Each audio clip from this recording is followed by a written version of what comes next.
So there was a Nintendo Direct the other day, and I have so much to talk about, so let's just get into it. So right off the bat, we've got an announcement for WarioWare Gold, the first ever WarioWare game since 2009. I don't care what you say, Game & Wario does not count.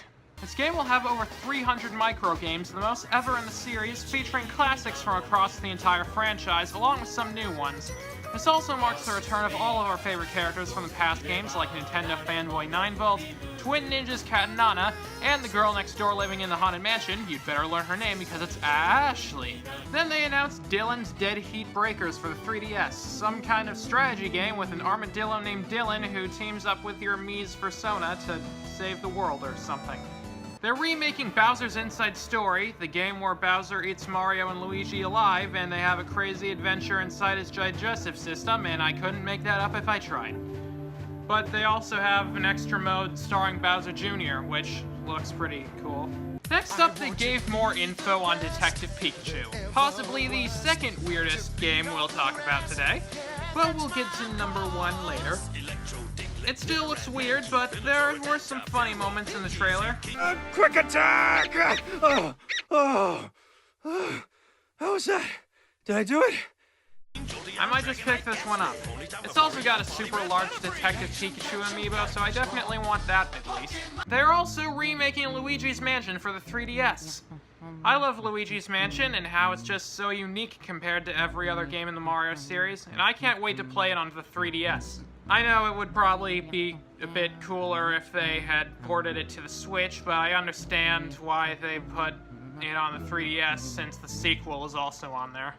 There was more info on Kirby Star Allies, which is launching next week? Wow, time flies. Not only can Kirby capture monsters to become his friend, now he can even play alongside major characters King Dedede, Meta Knight, and Bandana Waddle Dee. They're also going to be updating the game with extra dream friends that haven't been seen in years, like Rick, Kine, Koo, Marks, and Gooey. But there just seems to be one missing.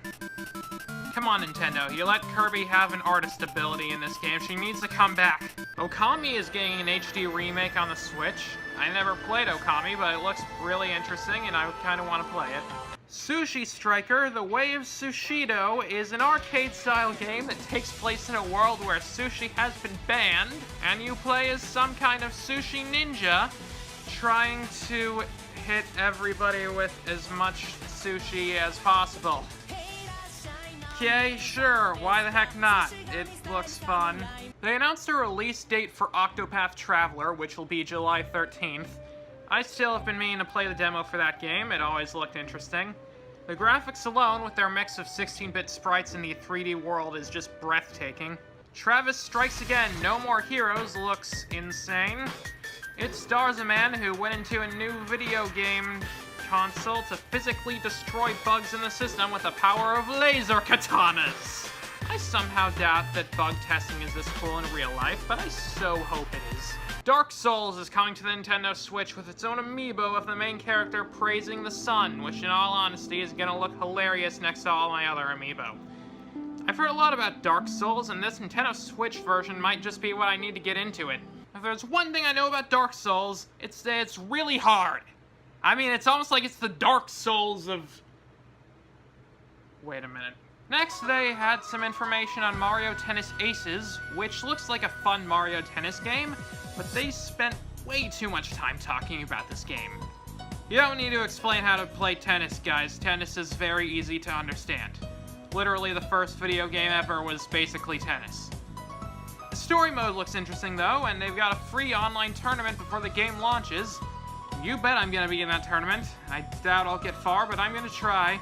I beat the highest level CPUs in Kinect Sports Tennis. Come at me, Nintendbros. Nintendbros, is that the name for the Nintendo fandom? If not, it should be. Another Wii U game is coming over to the Switch. This time it's Captain Toad Treasure Tracker, but they also said they've got plans for a 3DS version. New Donk City from Super Mario Odyssey is going to be a new level in the game, so that's exciting. Next up... Wait, which game is this? Holy crap, it's Undertale! Undertale is coming to the Nintendo Switch. One of the greatest indie games and possibly one of the greatest games of all time is finally coming to a Nintendo console. One of the most surprising announcements was Crash Bandicoot Insane Trilogy coming to Nintendo Switch. It feels kinda weird that the original Crash Bandicoot games are coming to a Nintendo console instead of PlayStation, and I never in my life even consider this as a possibility, but I am very happy about this development. Little Nightmares, an indie horror game that was pretty popular, and I haven't played it or watched it yet, so that should be cool. Also, if you've got a Pac-Man amiibo, you can wear a Pac-Man mask, and I like Pac-Man. Awesome. Anyway, so we've got Undertale and Crash Bandicoot coming to the Switch, so nothing could possibly be more shocking at this point. South Park is coming to Nintendo Switch. Is this real life? So South Park, the fractured but whole, is coming to the Switch also. I get the feeling that Nintendo has been trying for a while to shake off their reputation of being the kiddie game company, and South Park, the fractured but whole, might be just what they needed. I've heard great things about this game, and I'm glad that the South Park team isn't just excluding Nintendo from the fun like they did with the Stick of Truth. I'm sure it will be tons of fun to play South Park, the fractured but whole. Okay, Trolley, what is so hilarious? You said park! Hyrule Warriors Definitive Edition is launching on May 18th, and there's gonna be a 3-day test punch event for ARMS soon. Then the Squid Research Lab took over to talk about news on a new Splatoon update. With 100 more costumes, 3 new stages, Callie appears in Octo Canyon now, so all those hashtag bring Callie back posts have finally paid off. And there's a special new rank above S+, Rank X. And everybody knows that adding X to the end of something makes it way cooler. Sir, we need to sell our new fabric softener, but how are we going to make it appeal to the kids? Why not call it Fabric Softener X? Then an Octoling starts strutting through the trailer for a new expansion pack for Splatoon 2, the Octo expansion, which appears to be a brand new story mode starring Agent 8, an Octoling who lost their memory, and they go through secret test facilities that they access with an underground subway system. Everything just looks dark and gritty and super cool. There's a blobfish dude, there's gonna be a ton of lore revealed, you can play as an Octoling now, 2018 has been declared the year of an Octoling, Pearl and Marina are cosplaying as Tupac and Biggie, and it's coming out this summer, but you can pre-order it right now! Why do I feel like my bank account suddenly has $20 less in it? So that was the Nintendo Direct, and I thought it was very... Oh, well, actually, we have one more announcement. Really? What else could they possibly announce that'll top Octo expansion?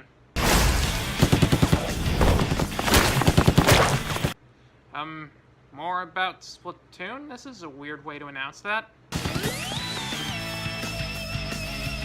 Why is everything suddenly going dark?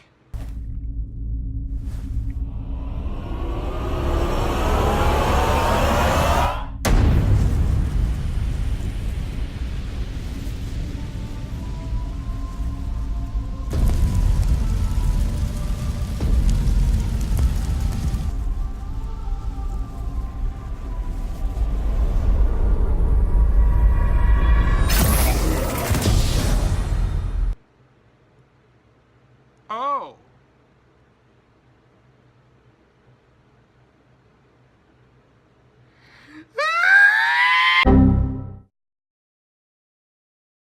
Oh dear. Something's gone horribly wrong. Wait, is this thing on? Can anyone hear me? Hang on, let me try something real quick. Let's see, there we go. Hi. Isaac seems to be having some issues right now, but I'm sure he'll be fine. You don't know who I am, do you? I would rather keep it that way for the time being. Anyway, I'm sure that what you would want to say is thank you for watching this video. If you enjoyed it, please give it a thumbs up and leave a comment telling what you thought about it. Please subscribe to him if you want more videos like this. Oh, and I remember, he said something about giving a shout out to his biggest fans, Emma and Owen. He's very grateful that you like his videos so much, and it keeps him motivated to make more. It's a good thing too, because if you ever stopped... Let's not talk about that right now, I'll explain everything eventually. Oh, and thank you for a wonderful time. That's something he says, right? It has a nice ring to it, but I feel like I've heard it somewhere else before. the credits are almost done, so I should stop talking.